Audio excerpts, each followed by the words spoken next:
Okay, so I've muted everyone, and in this session, we round up our analysis of the difference between values and facts. You'll remember that in our introductory lecture, or I think the second class we had discussed the difference between facts and values. Values and facts. And to rehash that, we would say here that values are about what we should or should not do. What we should or should not do are what we call values. And then facts are about what is or is not. What is or is not. Those are facts. So facts are about what is or should not be, or what is or is not, and values are about what should be or should not be. But sometimes we mistake values for facts. And this is where it is important. I don't want you to miss this. Sometimes we mistake values for facts. There are factual statements with implicit value judgments. There are factual statements with implicit value judgments. You might see a factual statement and you think it is a factual statement, but there is a value judgment that is implicit in that statement. And if you are not careful, you would interpret it as a factual statement. Examples. Look at the difference between the following two statements. 1, the president has lifted the lockdown. 2, the president has rightly lifted the lockdown. You can see that the difference between 1 and 2 is the word rightly that has been inserted into the second one. Now, rightly is rightly point to some kind of judgment, passing judgment on the president's action. When you say that the president has rightly lifted a lockdown, you are saying that you consider it right for the president to have lifted the lockdown. So in other words, you have passed judgment on the president's lifting the lockdown. So that means that statement 2 is not really a factual statement, it's a value judgment. It contains a judgment, and the judgment is in just one word, rightly. So that means that statement 1 is factual, statement 2 is a value judgment. So you have to look for factual statements, and when you are looking at a factual statement, you have to confirm that there are no implicit value judgments in the statement.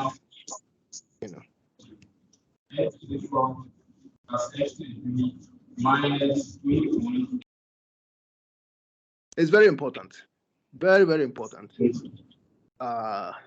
because you can be given this as a kind of trap. You have to be careful with the first one. So the lesson we should take home explicit and implicit.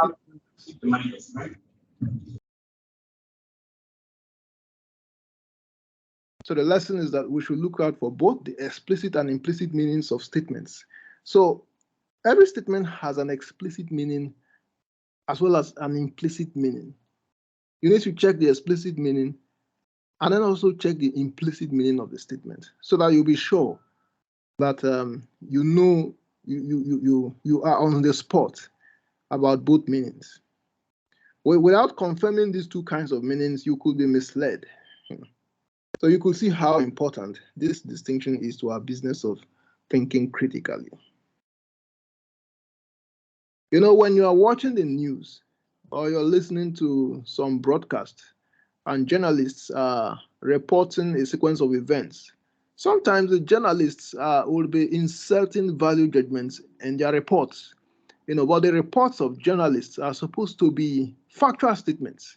They're supposed to be presenting us with factual statements. So when you hear a journalist or see a journalist presenting factual statements with implicit value judgments, then he is meddling in his profession, in his work as a journalist. The kind of people that should be making value judgments are, people who are in a position to judge, or to be, like a judge or a clergy, a reverend, people whose profession is compatible with, making value judgments. those in the religious clerics, they can make value judgments, they can condemn something, they can approve something, in public, and that yes, they are clerics. It's in line with their profession to make moral value judgments, Yes, but those whose profession it is to just present factual statements. For instance, news correspondents who are narrating what is happening in Ukraine, saying that this has happened, and this has happened.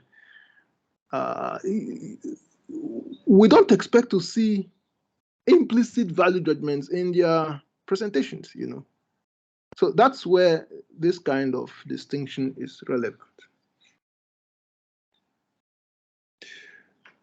Then we go on to metaphors and proverbs. Very crucial to logical reasoning is the need to single out expressions that should not be interpreted literally. Logic or critical thinking is concerned with logical statements. Logic is our business, logic. But there are certain statements that should not be treated with logic, with logical reasoning.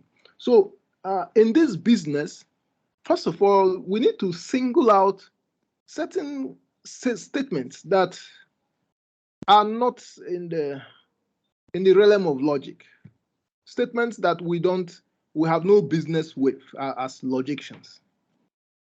And examples of such statements are metaphors and proverbs. So why are they not logically pliable? Because they are statements that should not be interpreted literally. The interpretation of such statements relies on certain common understandings that have no evidence. When you say, for instance, it's raining cats and dogs, it's raining cats and dogs. It cannot rain cats and dogs. But you see a statement saying it rains cats and dogs. We're not supposed to interpret it literally. Our interpretation is that it is raining heavily, So that statement is obviously not, you cannot use logic on that statement because cats and dogs cannot fall from the sky. So metaphors and proverbs are two kinds of expressions that shouldn't be, we don't really use a lot in critical thinking and logic. Metaphors are sentences that should not be interpreted literally. Examples: don't judge a book by its cover. It means don't evaluate things just by looking at their appearances. It's raining cats and dogs means it's raining heavily. So these are examples of metaphors. A proverb is a sentence with a literal meaning as well as a non-literal meaning. And then a non-literal meaning is usually a piece of advice. So a metaphor is a sentence that shouldn't be interpreted literally. But a proverb can be interpreted literally. That's the difference. You see, for metaphors, you don't interpret them literally. You can only interpret them non-literally. But for proverbs, you have to interpret them both literally and non-literally. You have to interpret them both ways. It's a duty, So that's the major difference between metaphors and proverbs. So because a proverb has multiple mandatory interpretations, that means a proverb is a multiple purpose speech act. It's a multiple purpose speech act. Examples: only a fool tests the depth of a river with two of his feet. You can see that it has a literal meaning. It also has a non-literal meaning. The literal meaning is that you actually don't put the two of your feet in a river if you want to test the depth. If you don't know the depth, you don't use your 2 feet to test the depth, because if it is too deep, then you are gone. So the literal meaning is correct. And then the non-literal meaning is that don't embark on a venture without a proper reflection. So it has both literal interpretation and a non-literal interpretation. And the two of them make a lot of sense. It takes a whole village to raise a child, which is true. We interpret it as the community is responsible for the moral upbringing of a child. No one can lick his or her own elbow, which is true, except in certain extreme cases. I think I've seen one lady that is as slim and as flexible as a snake trying to lick her elbow, but I think that was a concert in Russia or something like that. But normally, no one can lick their own elbow. Your tongue can not just get there. Well, so literally it is true, and then non-literally is a piece of advice that no person is an island. You need the assistance of other people in your life. So if you need something to be done to your elbow, then someone else has to do it. That's the interpretation. You need someone else to get something done to your elbow because it's a part of your body you can't reach. Yeah, so inevitably, you need people in your life. The intentions behind Proverbs. Proverbs are mostly used to advise people, but Proverbs are not always sincerely used. For instance, the proverb, "No one can lick his or her own elbow," can be used to encourage corruption or convince one that it's impossible to fight corruption. So Proverbs are designed for moral purposes, but sometimes they can be used with immoral intentions.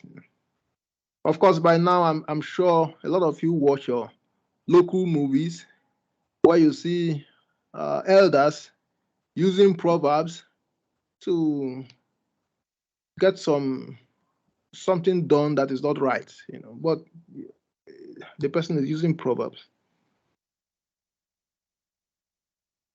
A little exercise. Provide one example, each of a metaphor and a proverb. So that one you can do it privately. How is a metaphor different from a proverb? So I think someone can answer this one. How is a metaphor different from a proverb? So anyone?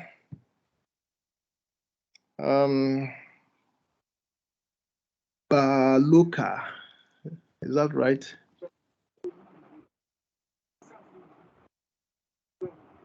Baluka's hand was raised. Alex Kissy. Okay.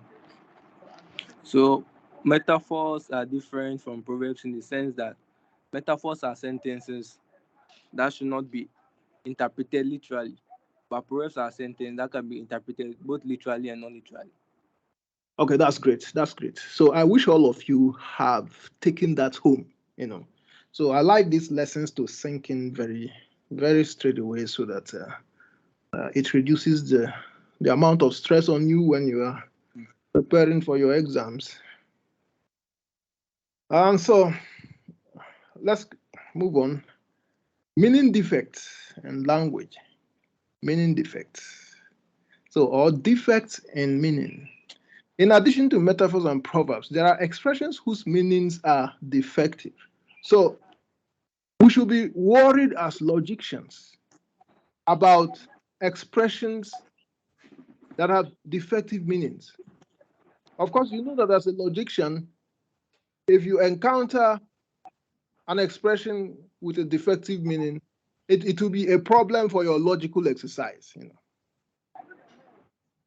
I'm assuming.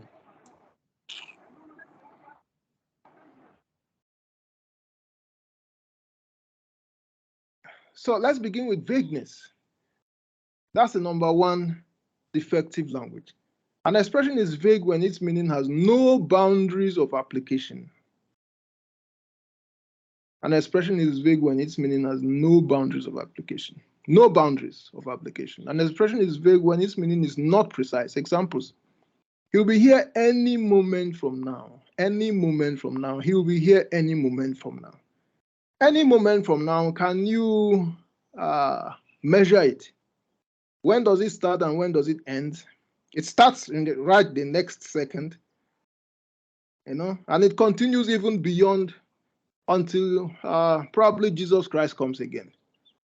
So it has an infinite extension. So that makes the statement vague. Any moment from now has no boundary of application.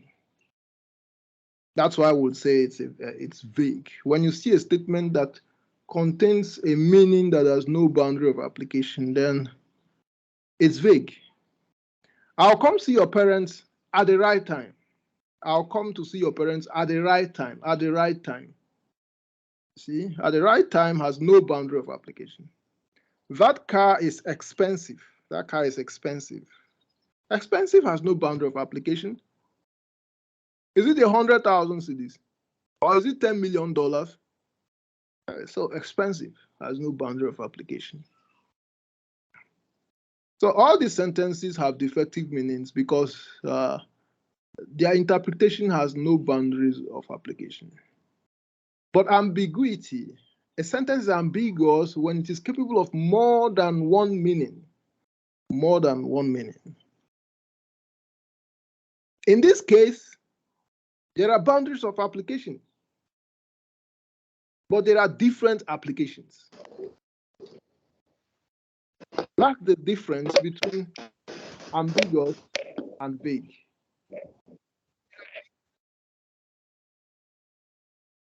For vague expressions have no boundaries of application. But ambiguous expressions have boundaries of applications, but they can have more than one application. They can have different meanings, but at least they have definite meanings. That's the difference. Now, there are three types of ambiguity: lexical ambiguity, referential ambiguity, and syntactic ambiguity. Let's begin with the lexical. Although this one is not in your textbook, but I've brought this in so that it will sharpen your understanding of ambiguity. So these three types are meant to prepare you better for the topic of ambiguity. Lexical. If an ambiguity occurs in a single word, then it is called lexical ambiguity.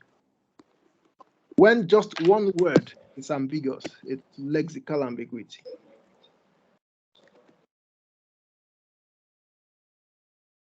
This type of ambiguity usually occurs in words that have the same spelling but different meanings. Words that have the same spelling but different meanings. Such words are called homographs. Homographs. So let's for examples. He lives close to the bank. He lives close to the bank. So the word bank. Does it live close to a river bank or a bank as a financial institution? So the word bank is a homograph because it has different meanings. The ambiguity in this sentence is coming from just one word. So that makes it a lexical ambiguity. Military head, 6 arms. Military head, 6 arms. So is it the head of a military man? The head of a military man or the head of the military as an institution? And then is it the arms of a military man, or are we talking about weapons? So this sentence has two homographs. Head is a homograph, arms is a homograph. Other homographs include race, chest, light, and so on. They are examples of words that have multiple meanings. Sometimes when you insert these words in a sentence, they can cause confusion because of their multiple meanings. Then we have referential ambiguity. This type of ambiguity occurs when a phrase or a word in a particular context will refer to two or more properties of things in a sentence. When a phrase or a word would refer to two or more properties. Referential ambiguity occurs from the use of pronouns and quantifiers. So referential, when you talk about referentials, you're talking about pronouns, mostly pronouns and quantifiers. Examples: the boy told his father about the theft case, and he was very upset. The boy told his father about the theft case, and he was very upset. So if you look at the second part of the sentence, you see he was upset. But the question is, which he? Is it the father or the boy? Because we are told a boy told his father. And then you say he was upset. We don't know if it is the boy who was upset or the father who was upset.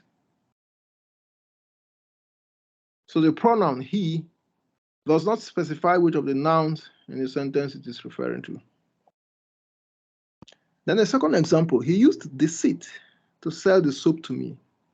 He used deceit to sell the soap to me, but I did not buy it. I did not buy it. What did I not buy? The deceit or the soap? So here too, the pronoun it fails to specify which noun it is referring to. So referential ambiguity normally refers to ambiguous pronouns, or let's say the ambiguous use of pronouns. Then we have syntactic or sentential ambiguity. Syntactic or sentential. When a sentence contains two or more possible meanings, then the sentence is ambiguous. So this type of ambiguity comes from the whole sentence put together. Individually, the words might be clear enough, but when you assemble the words into a sentence, the sentence as a whole is ambiguous. So syntactic or sentential ambiguity occurs when it is clear what the individual words in a sentence mean, but it is not clear what the whole sentence means. Example. Today we shall be discussing violence on TV. Today we shall be discussing violence on TV. So there are two possible meanings. Is it that discussion of violence will be held on a TV program, or that violence on TV will be the topic of discussion? Which of them is it? And then the second example, the dean will talk about cheating in the seminar room. The dean will talk about cheating in the seminar room. Now, there are two possible meanings of this sentence. Is the dean going to talk about cheating that happened in the seminar room, or is cheating the topic of the lecture she's going to deliver in the seminar room? So these are examples of sentential ambiguity, when the sentence as a whole is ambiguous. Now let's look at the difference between vagueness and ambiguity. I have already hinted it, but it is very clear we understand it so that we don't make mistakes about them. A vague term does not indicate a clear boundary of applying the meaning of the term. A vague term does not indicate a clear boundary of applying the meaning of the term. On the other hand, an ambiguous term gives us ideas of what it means. An ambiguous term gives us ideas about what it means, but suggests more than one accepted meaning, leaving us confused as to which of the meanings particularly is intended. So for vague terms do not provide a clear boundary for applying the meaning of the term. But ambiguous terms provide clear meanings, but multiple meanings. Clear but multiple meanings. For the vague term, the meaning is not clear, but for the ambiguous term, it is clear, but it is more than one. So get it straight. Vagueness, no clear meaning. Ambiguity, more than one accepted meaning. The role of vagueness and ambiguity in language. Vagueness and ambiguity can facilitate equivocation and disagreement in language. The role of vagueness and ambiguity can also be found in metaphors and proverbs. So you can see that metaphors and proverbs, especially metaphors, contain some vagueness and ambiguity. And that is why we don't use metaphors and proverbs for logical analysis. Then we have equivocation. Equivocation occurs when someone shifts unannounced from one meaning of a word to another meaning of the same word in the same passage. When someone shifts unannounced from one meaning of a word to another meaning of the same word in the same passage, this is usually done with the hope of confusing the reader. Equivocation is to take advantage of ambiguity, because equivocation means taking advantage of the ambiguous nature of words to persuade or confuse readers. We shall study equivocation as a form of argument later in chapter 12. So let's see some examples of equivocation. Time flies like an arrow, and fruit flies like a banana. Time flies like an arrow, and fruit flies like a banana. The first word flies is a verb, meaning moving in the air. The second one, the second flies, is a noun indicating fruit insects. You know. So if you didn't look at it carefully, you will think that fruit flies is that fruit is also flying like an arrow, but that's not the case. Fruit flies are certain kinds of flies. It's a noun. The flies there is a noun, it's not a verb. You know. Then another one, the first use of the word like is used for the purpose of comparison. So flies like an arrow is that this thing flies as fast as an arrow. So the like is used for comparison in speed. But the second like is used as a verb, indicating a preference for something.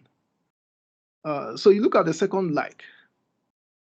The second like, fruit flies like. That like there, the second like, is used as a verb. So that means that fruit flies like.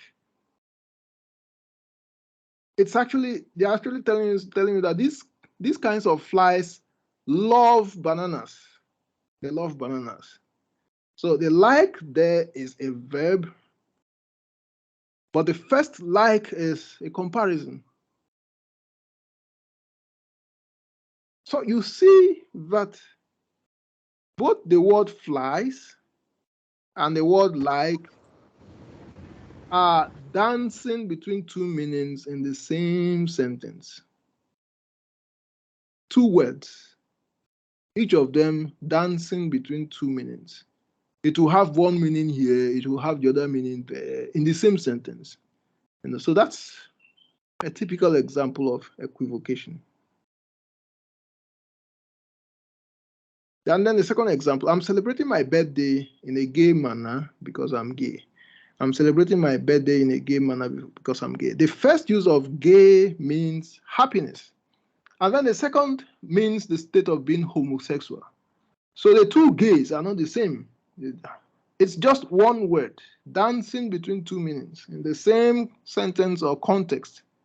That's another example of equivocation. Strategy for identifying equivocation. First of all, ascertain whether a word has been used more than once in the sentence or passage. So if you want to identify equivocation, the first thing to do is to find out which words have occurred more than once. If you have established the words that occur more than once, then you begin to look at each of them and see, was each of them playing with more than one meaning? So then proceed to check if the word or expression has different meanings in the sentence or passage. If you are able to make these two observations, then the sentence or passage contains equivocation.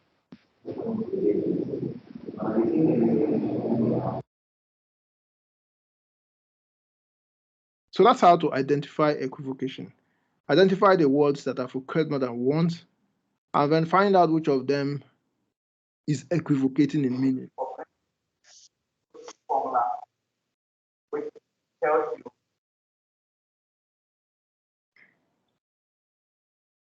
Okay. A little exercise. Determine which of the following is vague or ambiguous. Number one, we should raise tax on the rich.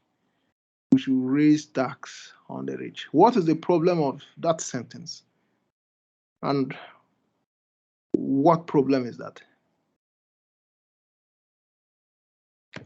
So I think you can raise your hands if you want to tackle the question. We should raise tax on the rich. Is it ambiguous or is it vague?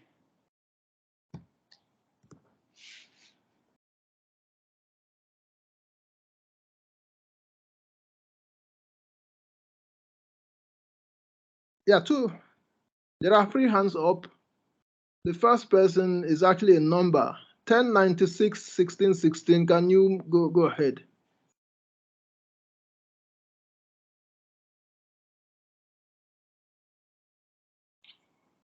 The person appearing as 1096 1616.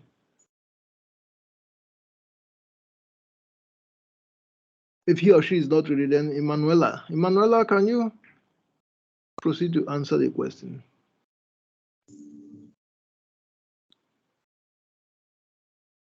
We should raise tax on the rich. Is it vague or ambiguous?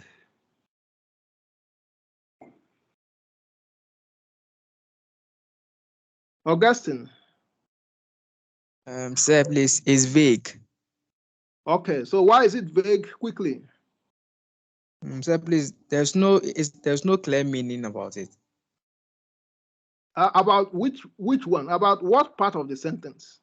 What part of the sentence is vague? To raise the tax on the rich. Yeah, raise the tax are two parts. Raise the tax is one, rich is the other part. Which one is? Raise the tax. Raise tax. Well, that's vague. What about rich? Rich? Okay. Yeah, so it looks like rich is also vague. Let's go to number 2. I'll be back later. I'll be back later. Is that vague or ambiguous? Who else? Augustine has taken one question. Beatrice. Yeah, please. The second one too is vague. Vague. Okay, good. So where is the vagueness coming from? Later. Later. Oh, that's good. And so number 3, I'm renting the new apartment. I'm renting the new apartment. What's the problem? I'm renting the new apartment. Beatrice. Beatrice or none? Sir, please.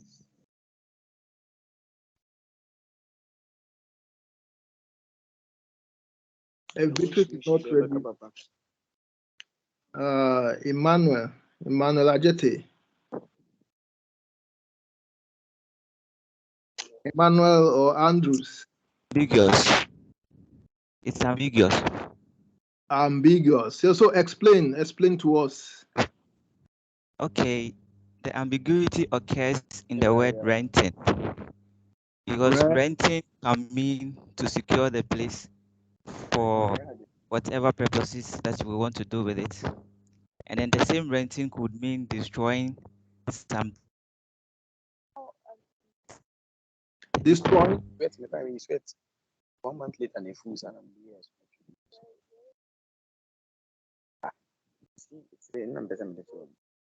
Renting, but the renting.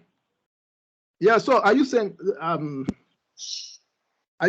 renting has 2 meanings? Yes, sir. What about the new apartment?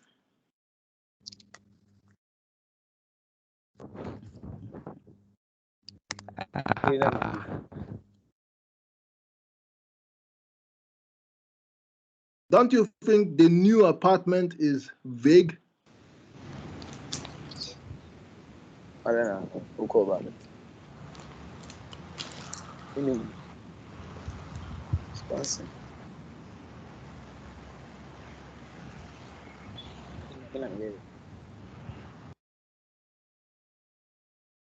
So I'm renting a new apartment.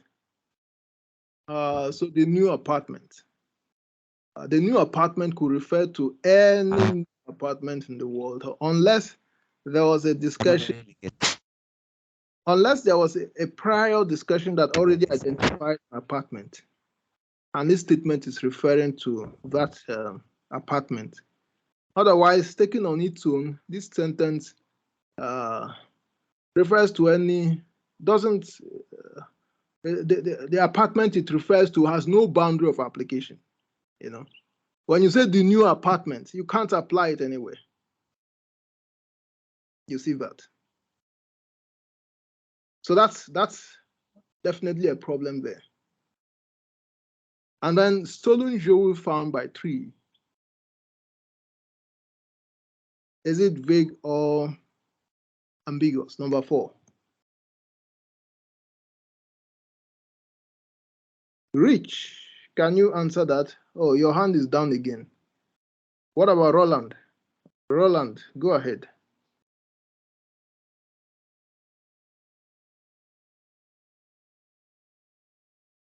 Stolen jewel found by tree. Is it vague? Yeah.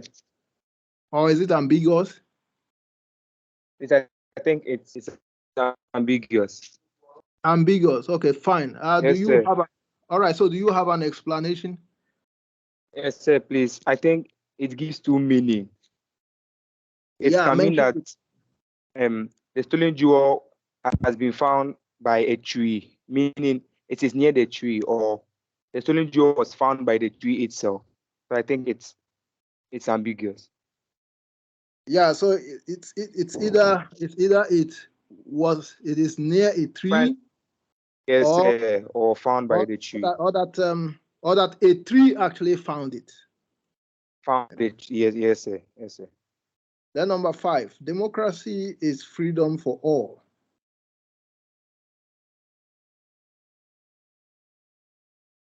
Democracy is freedom for all. Ibrahim. Ibrahim has gone down.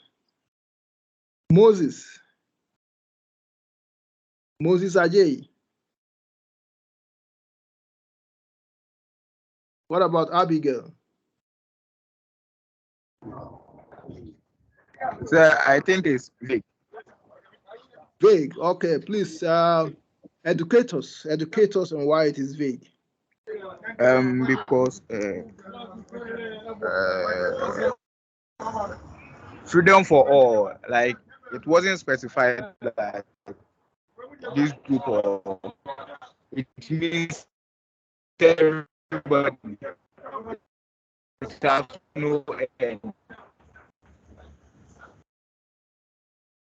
Yeah, so there's a point there. Freedom for all.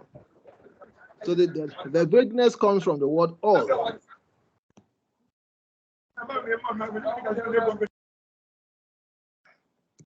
So democracy is freedom for all. So the vagueness comes from the word all. When you say all, what do you mean by all? Do you mean all human beings? Or do you mean all animals, including goats and cocks, crocodiles and birds? So all has no boundary of application. And number 6, 2 vehicles collide, 1 died. 2 vehicles collide, 1 died. Is it vague or ambiguous?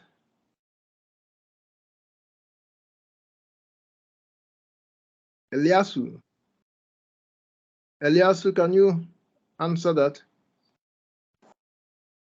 If Eliasu is not ready, then okay, go ahead. It is vague. Okay. Is it vague or ambiguous? Because it's vague. Okay, so teach us why. This is because they said 2 died and 1 died. We don't know which of them that died.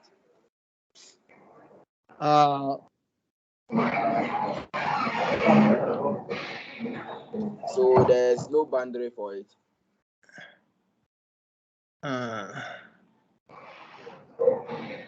So when you say each of them, what do you mean by them? Is it the vehicles? So the statement, there's no boundary. That's when the 2 vehicles collide. They say 1 died, which you can't specify the one that died. So there's no boundary. That makes it vague.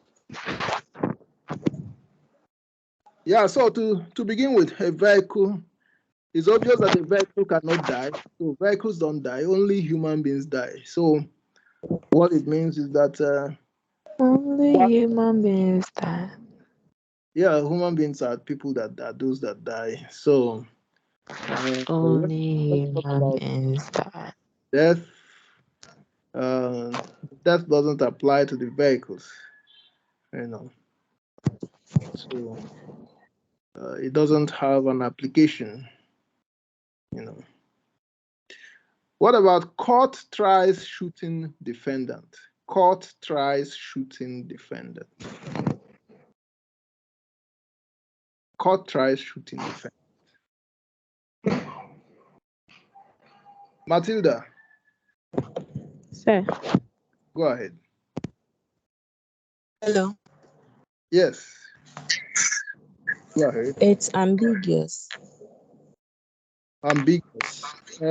Explain to us. In the sense that we don't know if the court tried to shoot the defendant or the defendant went to shoot someone and then he's being tried in the court. That's rather an explanation for ambiguous. Yes. So that means it is ambiguous. Yes, sir. All right. So let's see what we have. Now, this is our last topic. Those whose hands are raised, you can now bring them down until the next question session. Senses of law. So one of the topics is to understand the different ways in which we use the word law. We have 7 senses of law. We have natural law, civil law, cultural norm, which is convention or social rule. We have customary law, we have moral law, we have logical law, we have mathematical law, we have divine law. So let's quickly look at these senses and then we are done for the day. We'll begin with definition of law. So there's no single definition of law. It depends on which sense of law in question. So we treat different senses along with their definitions. So it is when you see the different senses of law, you see that each one has its own definition and meaning. So, but as a general term, law cannot have a meaning because the word law is too broad. It means too many things. Let's begin with natural laws. Natural laws are also called scientific laws. They refer to statements describing the regularity or uniformity in a pattern of events or properties of things in the world. I need to mute everyone. So scientific or natural laws refer to statements describing the regularity or uniformity in the patterns of events or properties of things. Who is opening his mic? Mute your mics. Mute your mics. So natural law, statements describing regularity or uniformity in patterns of events. We form these laws based on past experiences. If, for instance, you observe that the sun always rises in the east and sets in the west, that's a natural or scientific law. The sun rising in the east and setting in the west. Other examples of natural law. Planets revolve around the sun. The atomic weight of gold is 12. Animals survive on oxygen. Anything that has weight falls to the ground if suspended in the air. So these are all natural laws because they occur with regularity and uniformity. They don't fail to occur given the right conditions. Then we have civil or statutory laws. These are laws made by man to regulate human behavior. They are usually legal instruments accompanied by sanction and backed by force. So examples, you have commercial law, tax law, criminal law, corporate law, constitutional law, traffic law, human rights law, and so on. So this is the kind of law you study in the law school. And then the other one, the scientific or natural law, are the kinds of laws you study in the sciences. But civil and statutory laws are laws you study in the law school. So the civil or statutory laws must be obeyed by all citizens. They are accompanied by prescribed punishment for disobedience. Then we have cultural norms, social conventions, or social rules. These are common understandings about how we should do certain things, whether in traditional societies, in the case of cultural norms, or in modern societies, in the case of social conventions. And any society, group, organization, or institution, in the case of social rules. Now, In this case, disobedience is not normally punishable, but attracts social disapproval. So in the case of cultural norms and all these social conventions, there might be no punishment for disobedience, but you'll be having, disapprovals from people. Examples include how we should dress, speak, receive visitors, worship, eat, observe public holidays, attend social functions, and so on. So if, for instance, you attend a certain function where you should put on black and you attended it putting on white, there's no punishment, but you might experience some glances of disapproval. And probably if someone is close to you, the person might give you some advice or maybe make the disapproval verbal. That is if someone knows you. Then we have customary law. Customary law is when a cultural norm becomes a civil law.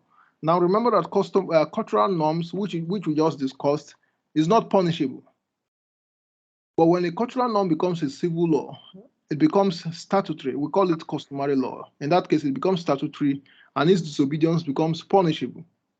We have customary courts in rural areas. So government has actually translated some cultural norms into civil laws so that they can be punished. And those are the kind of laws that are being administered in customary courts. So examples of cultural norms that could become customary law include the powers of a chief, traditional marriage rights, and duties.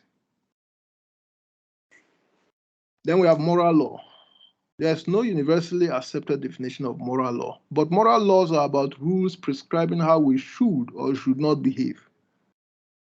Usually, for a rule of behavior to be regarded as a moral law, such a rule is universally acceptable. Examples: do not steal, do not kill, discriminate, do not take another person's spouse, and so on. So these laws are universally acceptable to all human beings. So anyone who is a human being accepts them, because disobeying them is to work against biology. So that's why we call them moral laws. Then we have logical law. Logical law refers to the rules of reasoning. So these rules for reasoning are the rules we're going to study in the discipline called logic, whose beginning is what we call critical thinking. So rules for reasoning. Most common examples include deductive and inductive reasoning, which we'll start studying in a few weeks' time. Now, example of deductive reasoning: all men are mortal, Kofi is a man, therefore Kofi is mortal. So that's an example of a logical law. Mathematical laws. Mathematical laws are rules for mathematical operations. Example: never divide by 0. That's a mathematical law. All the rules of addition, subtraction, multiplication, and division, they are all mathematical laws. Then we have divine laws, laws created with a supernatural, credited with a supernatural source. Now, so those laws we attribute to supernatural sources,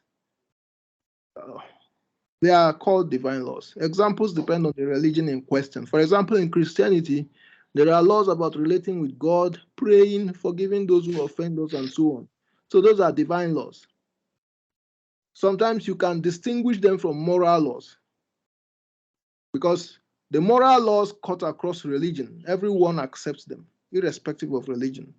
But apart from moral laws, we have divine laws, laws that originate from certain religions, laws that are credited with a supernatural source. So I think that's the end of our discussion today. And so at the end of this session, you should be able to identify factual statements that are implicit value judgments. You should also be able to distinguish metaphors from proverbs. You should be able to understand vagueness, ambiguity, and equivocation.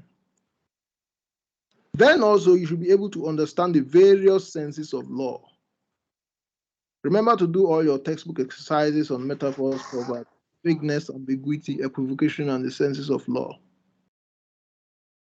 All right, so at this point, I would have to entertain questions. If anyone has a question to ask, you can do that so that we respond to it before we close. Any questions for whatever we discussed today? Randolph, go ahead. Randolph Labby. Okay, sir, please can you go over the equivocation and the vagueness? Which one? Come again. Which one? The vagueness and ambiguity and equivocation. Yeah, I was saying that. Question. Vagueness. I said, please, can you go over? So I was saying that, about not having a boundary of application. Vagueness or vagueness. An expression is vague when its meaning has no boundaries of application.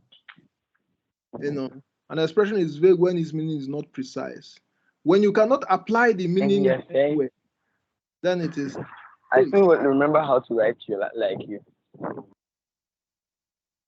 So examples, he will be here any moment from now. He'll be here any moment from now. Any moment from now is vague because you can't apply it. You don't really know when. So it has no boundary of application. Once you find out that you can't apply the meaning of a sentence, then that sentence is vague. You can't apply it anywhere. Not that you can apply it to A, you can apply it to B at the same time. That's ambiguous. But in this case, you can't apply it at all. I'll come to see your parents at the right time. At the right time cannot be applied anyhow, anywhere. You can't apply at the right time. You can't say that at the right time is tomorrow or something. It's not applicable in any way. That's why we say it is vague. We say it is vague because you really can't apply it. That car is expensive. That car is expensive. It doesn't give you any idea what it costs. So that's how you know that something is vague. But when you talk about ambiguity, something is ambiguous if it has one meaning and it has a second meaning again. It has two meanings, two competing meanings, and you don't know which meaning to choose. That's ambiguous. But in the case of vagueness, there's no meaning at all, no applicable meaning.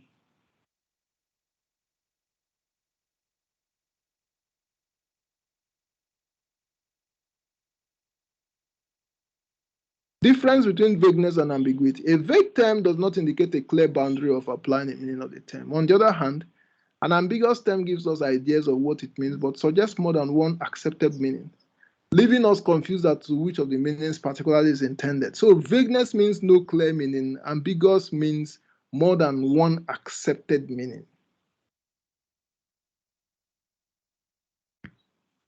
So that's the difference between the two of them.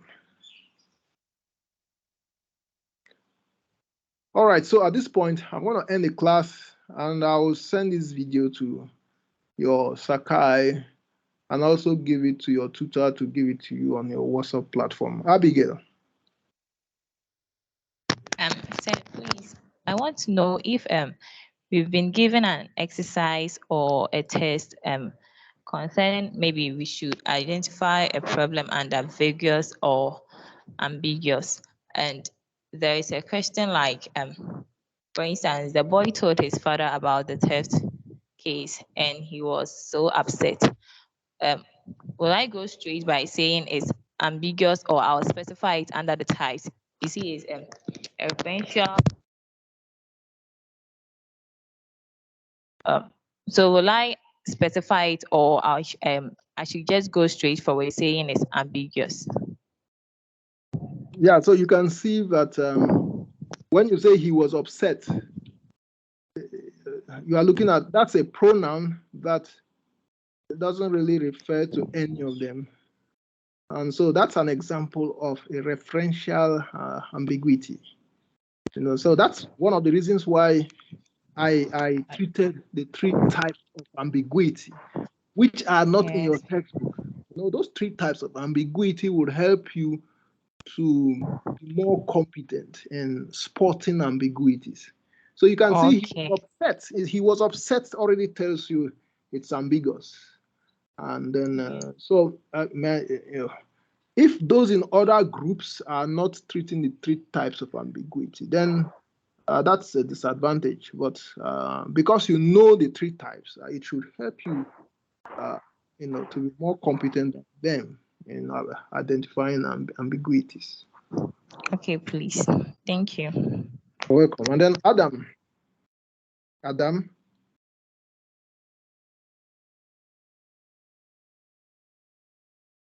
Yeah, Adam Murubamba, you have to. Yeah, go ahead. Sir, yeah, the brain teaser, the question 6, 2 vehicles collided and one died. That one, the guy said it was a vague. Like, I didn't get how he explained it to be vague. Please, can you help me with that? Yes, 2 vehicles collide, one died. If it was 2 people, if it was okay, 2 vehicles collide. The problem was that vehicles don't die.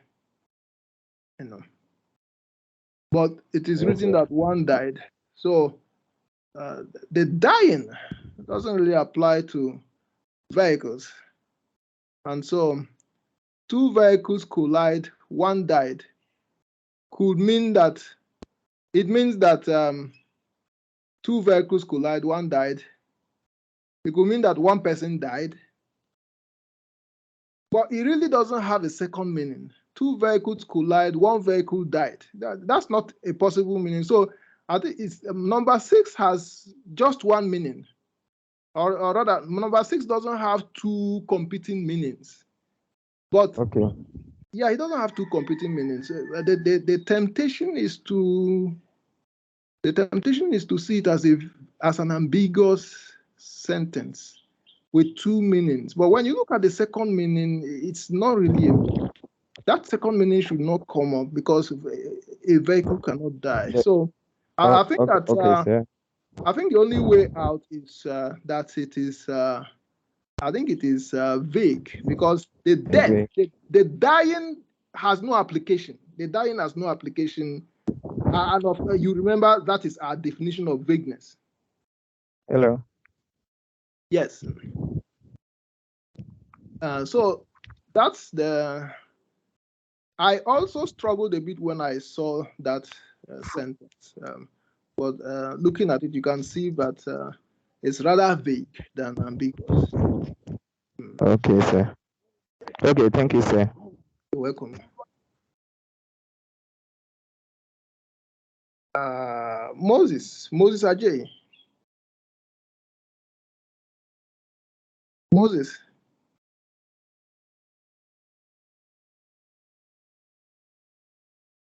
In addition to Moses, Beatrice, do you have a question?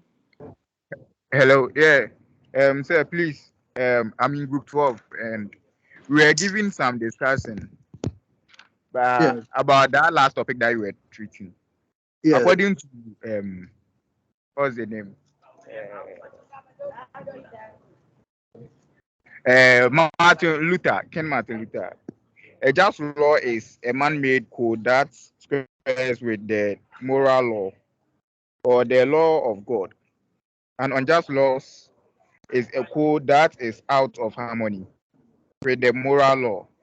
So I wanted to know, like, the meaning of it. It was given to us as a discussion. Yes. I want you to repeat it. Okay. According to King Martin Luther, a just law is a mess with the moral law or the law of God. An unjust law is a code that is out of harmony with the moral law. Okay. A just law is a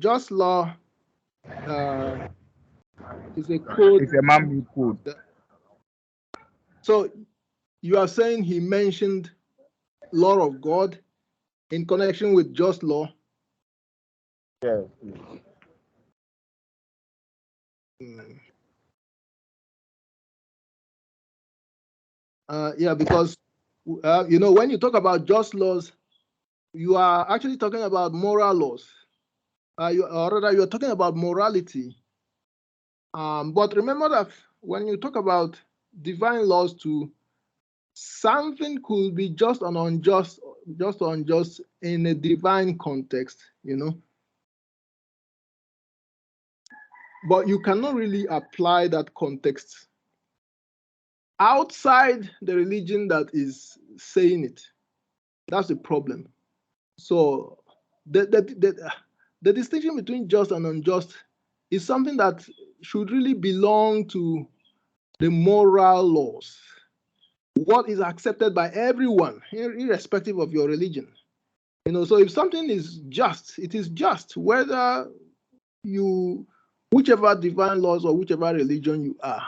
And then if something is unjust, it should be unjust irrespective of your origin, religion, and all that. So that's why the distinction between just and unjust should really belong to morality.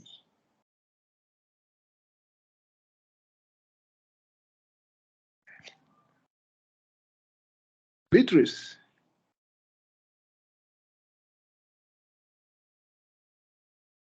Beatrice, you have a question. What about Ivan? Sir, please.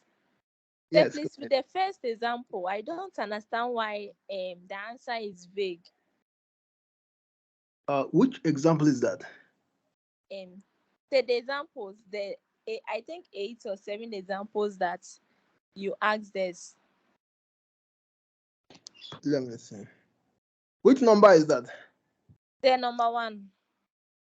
Number 1, we should raise tax on the rich. Yeah, we should raise tax on the rich. Does it have more than one possible meaning, or is the meaning imprecise?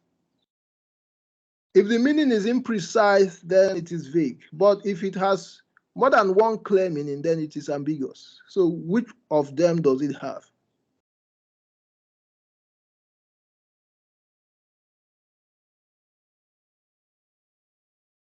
We should raise tax on the rich. Yes, sir. So we should raise tax on the rich. I think the meaning is imprecise because we are not told at what point richness begins. Whether richness begins at or whether riches begin at $1 million cedis or $1 million.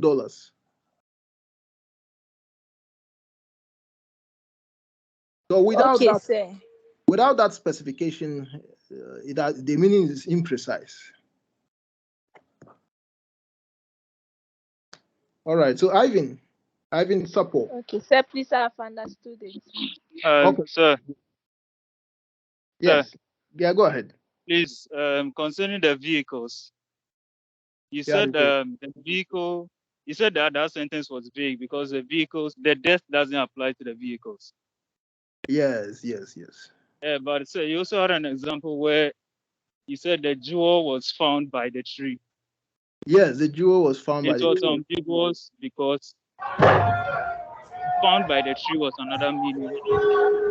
Yes. Found inside the tree. Found in it. So,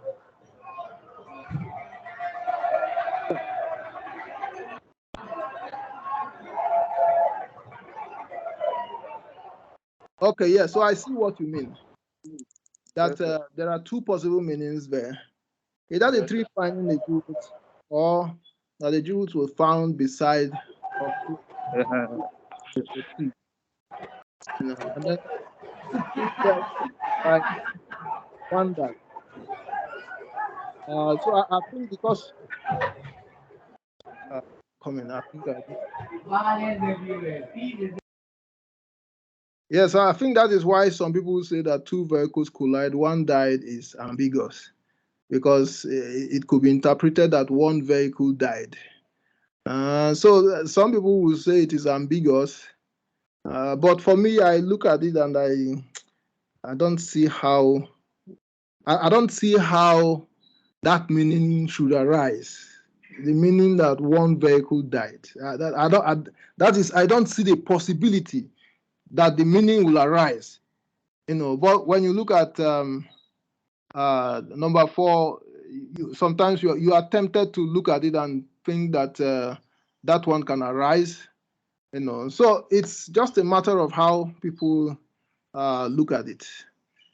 And then these two are examples of newspaper captions. They are not really, you don't find them written in texts or in passages. These examples are examples of headlines. When you look at headlines, and headlines, one of the functions of headlines is to summarize a message with fewer words. Use as few words as possible to summarize a bigger message.